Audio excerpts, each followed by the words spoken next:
Жарақатталған қолға шендеуіш салу. Бірінші студент өзін науқасқа таныстырды. Саламатсыз ба? Мен травматолог дәрігер Шамсия Рамбулан. Дәрігер науқастың қандай жарақат алғанын анықтады. Сізді қай жеріңіз назалап келді? Жарақат алуға байланысты шынтақ бұның қатты ауырсынды. Жарақатты қандай жағдайда алдыңыз? Мен 1 сағат бұрын мұздан тайып жығылдым, содан кейін ауырсынуға басталды. Ауырсыну бар ма? Ауырсыну бар. Қозғалғанда ше? Қозғалғанда ауырсыну күшейеді. Спайнал салған кезде ісімдері байқалады, ал қозғалған кезде шеки крепитация, деформация және патологиялық қозғалыстар байқалмайды. Соған қарағанда сіздің оң қолыңыздың шынтақтың жабық жарақаты бар болуы мүмкін. Дәрігер қандай әрекетті жүргізудің қажеттігін атап өтті. Және біз сіздің оң қолыңыздың шынтағыңыздың жабық жарақатына байланысты біз сіздің оң қолыңызға иммобилизациялық шендеуіш саламыз. Дәрігер керекті аспаптарды дұрыс таңдап алды. Резинкелік қолғап, шендеуіш, бинттер, йод, спирт, шприц, кетанол дәрісі, матадан жасалған білікше. Дәрігер инені алып, оны ауырсынуын басатын дәрімен толтырды.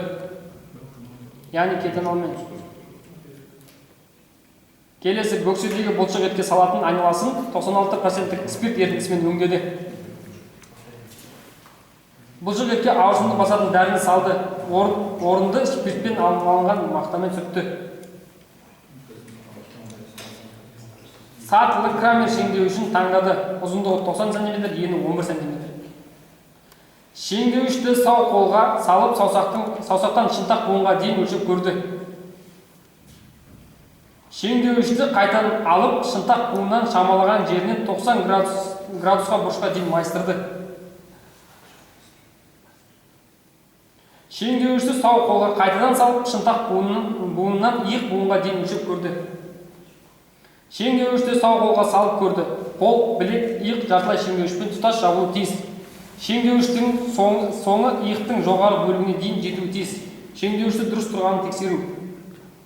Зақымдалған қолды ортофизиологиялық жағдайға келтіріп, қолды шынтақ буынында бүгу.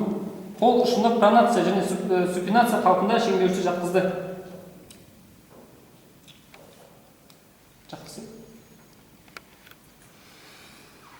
Дайындалған шеңдеуіштің ішкі жағына зақымдалған қолды салды. Матадан жасалған білікшені қолдың саусақ астына және шынтақ буынның ішкі жағына қойды.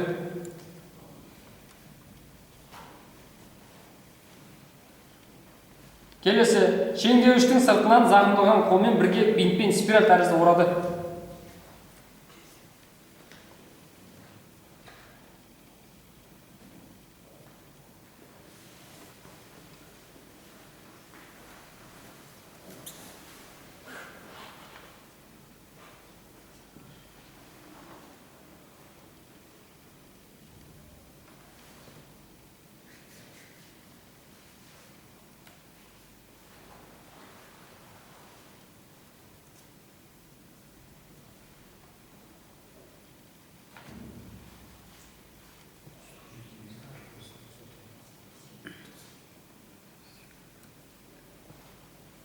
Келесі, мойнына бинт тартпасын салды.